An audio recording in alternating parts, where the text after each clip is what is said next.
Hello and welcome to Funky Butties number 65. This is Pesto to the rescue.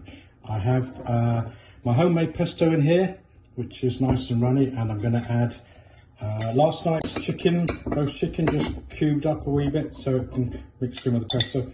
This is really meant to breathe life into your chicken leftovers, so I thought I'd add some pesto to it, mix it through so it's all together. And now a squeeze of lemon, and here we are. I'll just make the butty.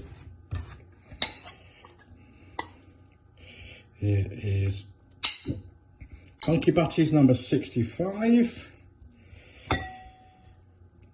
otherwise known as Pesto to the rescue, and how to breathe life into your chicken leftovers. You know what? I'm really looking forward to this.